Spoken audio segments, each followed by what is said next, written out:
በቀጣይ ደግሞ የምናየው ነምበር ኦፍ ዲቫይዘርስን ይሆናል። አንድ ቁጥር ተሰጥቶን ምን ያህል ፋክተሮች አሉት የሚለውን በቀላሉ የምናይ ይሆናል ማለት ነው።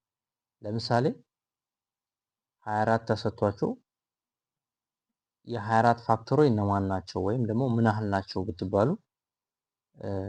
24 ለአንድ ይካፈላል 24 ጊዜ፣ እንደገና ለሁለት ይካፈላል 12 ጊዜ፣ ለሶስት ይካፈላል 8 ጊዜ፣ እንደገና ደግሞ ለአራት ይካፈላል 6 ጊዜ። እንደዚህ መዘርዘር በጣም ቦሪንግ ነው ማለት ጊዜ ይወስዳል።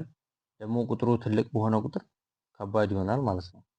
ይሄንን እንዴት በቀላሉ እንደምትሰሩ ነው የምናየው። ለምሳሌ 16 ቢሰጣችሁና ስንት ዲቫይዘሮች አሉት ብንባል ፕራይም ፋክተራይዜሽን የሚባል አለ። ፕራይም ቁጥር እስኪመጣልን ድረስ እያካፈልን እንሄዳለን።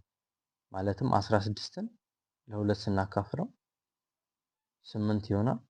ከዛ 8ንም ለሁለት 4፣ እንደገና ለሁለት 2 ይሆናል ማለት ነው። ይሄ ማለት 16 እኩል ይሆናል 2 ዘ ፓወር ኦፍ እነኚህ ስንት ናቸው? 4። ነምበር ኦፍ ዲቫይዘርስን የምናውቀው እንዴት ነው? እዚህ ፓወሩ ላይ አንድ ደምረን ነው ማለት ነው። 4 ነው ፓወራችን፣ ሲደመር አንድ ስናደርግ 5 ይሆናል ማለት ነው። 16 5 ፋክተሮች አሉት ማለት ነው፣ ወይም 5 ዲቫይዘሮች አሉት ማለት ነው በቀላሉ። በዚህ መንገድ መስራት እንችላለን። አንድ ኤግዛምፕል እንጨምር። ለምሳሌ 100 ነው። የምንጀምረው በፕራይም ፋክተራይዜሽን ነው። በፕራይም ብቻ ነው መሆን ያለበት ቁጥር ፈርስት። በሁለት ያው ትንሹ ፕራይም ቁጥር 2 ነው። ከዚህ ፊት ባሉት ሌሰኖች ላይ እንዳወራ ነው።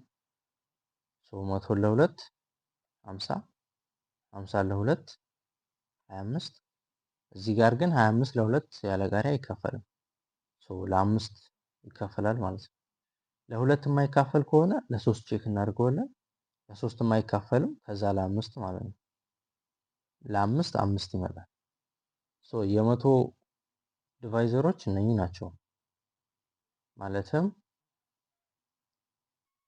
2 the power of 4 እና 2 the power of 2 እና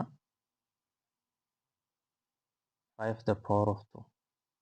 እዚህ ጋር ግን እንደ ቅድሙ ፓወሩ ላይ አይደለም አንድ የምንለው፣ ምክንያቱም እዚህ ጋር ያሉት ሁለት ስለሆኑ ለሁለቱም ነው ማለት ነው።